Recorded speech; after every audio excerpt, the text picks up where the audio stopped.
I want to show you a really easy way to get this realistic tree stump effect for your cakes. To start, I measured the circumference of my cake and it was like 26.5 inches, and then how tall it was, just over 5 inches tall. I have Tylose powder mixed into my marshmallow fondant, and I'm rolling out my fondant in a log, and then I'm going to flatten it and roll it out really long.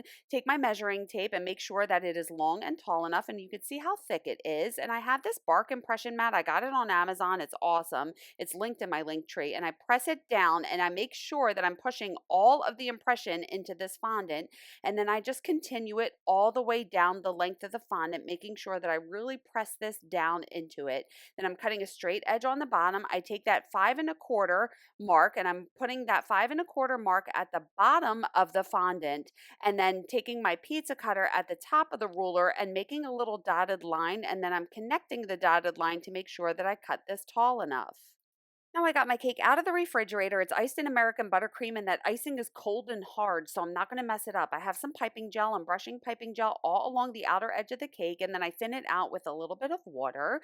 And then I'm rolling up the fondant from one end to the other. Do you see how I'm making sure that it is lined perfectly on the very bottom? I'm starting in the back of the cake, and I am pressing this around the cake just to make sure that no air bubbles form behind the fondant.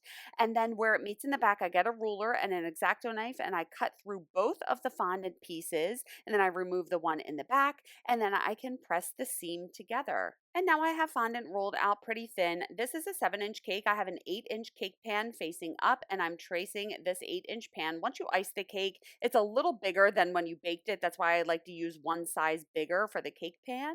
And I'm just using a pizza cutter to cut this out. I'm getting a little bit of water on the very top. That fondant on the side goes a little bit over the top edge, so this top piece of fondant can meet it. So this will make sense as I'm showing you. I am trying to pull this fondant to the very edge of the cake, and that way it's going to touch the fondant on the side that is just sticking out just a little bit over the top. So you won't really be able to see a seam from the side. It's just at the very top. And I'm just making sure that it is touching that fondant so there's not going to be any lift. And now I'm taking my Dresden tool and just creating the rings of the tree. And I'm just going around in circles. I'm putting another cake on top, so I didn't do it all the way in the middle. And now I have my airbrush gun. I love this thing. I will link this below. I also have it in my Amazon store. This is the knob that controls the pressure of the spray. And then we have the on-off switch in the middle. And when I pull the trigger on the gun, I only pull back ever so slightly. Do not pull all the way back. It's going to spray way too much of the paint. So you just want to have a little bit. I have airbrush coloring in my airbrush gun. You can only use airbrush coloring. I always test it on the paper towel first. And do you see how I'm just kind of putting my gun in little circles? I want to keep a color variation in this fondant. So I want you to be able to see some of this light fondant coming through. Once I get it on the sides, then I do the top rim and a little bit on the top and the bottom rim as well.